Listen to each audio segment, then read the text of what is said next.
What's up guys, welcome back to AFC Game by Game. Slightly unusual, different setup today. This is the camera that I do all my work with if you're interested in that at all, but I'm having to record with this just because in the background, I don't know if you can see it there, it's my computer. It seems to not be letting me record via my webcam, which is what I've been using to do my AFC Game by Game videos on over the past year or so. So slightly frustrating, this takes a little bit more time, but at least you're getting this in high definition, and I'm sure you're delighted to be hearing me talk about Arsenal's 1-0 victory over West Ham United this afternoon, which was dreadful. Let's not beat around the bush, it was not good. We didn't play particularly well. West Ham probably had the best chance in this game. Very, very fortunate to be coming away with 3 points, I think, and very fortunate not to concede. We saw Mari come in at the back today, following on from his impressive performance against Portsmouth, and I've got to be honest, I thought he looked rusty. He didn't look entirely comfortable in this game. Certainly not as comfortable as he did in the game against Portsmouth. Of course, he's playing against Premier League opposition as opposed to playing against League One opposition. But he's kept a clean sheet, which is a massive, massive positive for him on his debut in England. And I'm not going to criticise him too much because it is his debut in the Premier League. And I think to keep a clean sheet in a game such as this, when we're not playing particularly well, is a big credit to him. He did do some very important and vital things in this game. But was a bit rusty, was a little bit nervy. When Mustafi's fully fit, I would still select him ahead of Mari at the moment, especially with a view ahead to that game against Manchester City. But it was great to see Nketiah keep his place in the team. I was a little bit surprised Reece Nelson didn't keep his place in the team, but Pepe came back in. And on the left-hand side of the pitch, we saw Aubameyang. It was a very strong front three.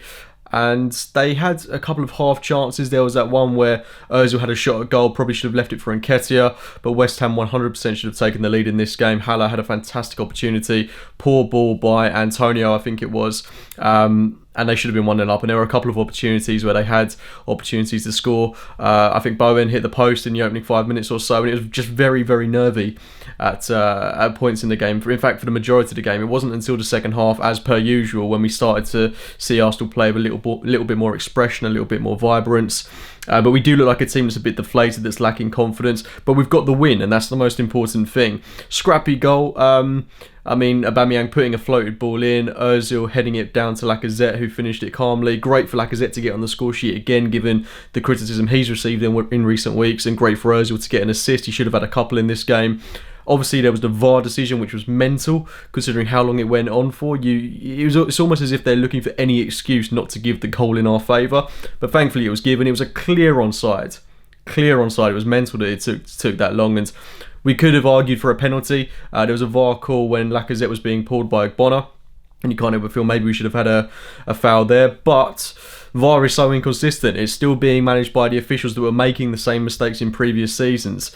If you look at the game Liverpool against Bournemouth earlier, that Bournemouth goal never should have stood. As much as I love to see Liverpool go a goal behind, that foul from Wilson on Gomez, it was a foul, and that goal never should have been given. And VAR has been so inconsistent throughout the entirety of the Premier League season.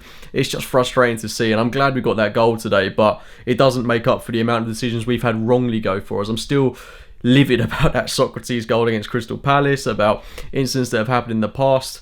It's all round frustrating, but it's gone in our favour today, and it keeps that incredibly small glimmer of hope for the top four alive. But it's going to be so difficult. We've got Man City up next. That's our game in hand.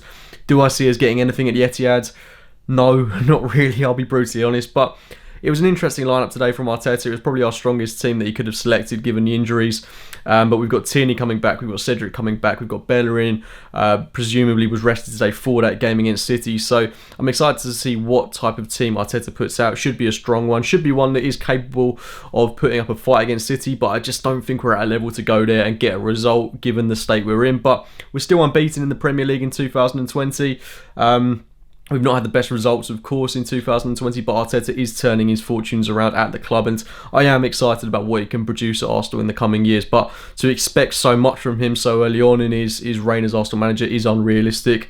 But I'm looking to the future, and I'm very excited about that game against City still. But we've got to play better than we did today. Everyone was pretty much a 3 out of 10 today, apart from maybe Dani Ceballos, who was probably a 6, 7 out of 10. He really, really controlled things in the midfield, but we do have to play a lot better. And Torreira being out now is a blow. Obviously, he's got a fractured ankle, so he'll be out for a couple of months at least, you'd expect, and that's pretty much his season over, unfortunately. And going away to Manchester City would have been perfect to have the Xhaka-Torreira partnership tested properly. So that's unfortunate. Massive opportunity for Ceballos now, and maybe he can prove a point that we should buy him in the summer. So I'm excited to see how that's going to develop. Tierney coming back now. I hope that gives a chance for Saka to play at left wing, and then maybe move Orba centrally. That'd be great. Hope to see more of Reece Nelson soon. I think there's a lot of positives to talk about, and the one negative to discuss maybe is the fact that Ainsley Maitland-Niles, his career at Arsenal is pretty much dead in the water.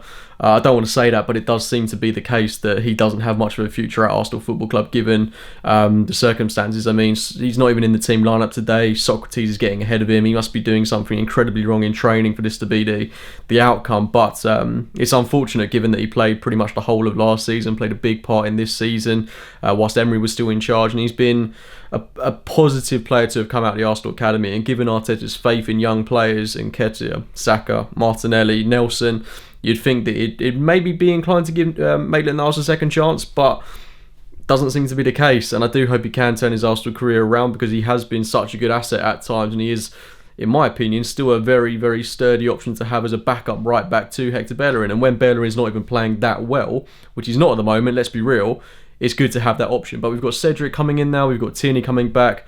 I think having proper fullbacks will make a big difference to the way we play, and I'm excited to see how that's gonna impact the team in the next couple of weeks. But I'd like to see maybe that implemented against Manchester City on Wednesday night.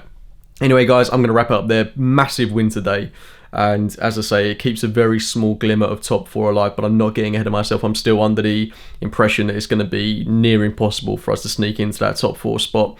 Anyway, as I say, I'm going to wrap it up there. Let me know your thoughts on the game in the comments box below. Drop a like on the video if you've enjoyed it. And as always, I'll be speaking to you very, very soon. See you later, guys.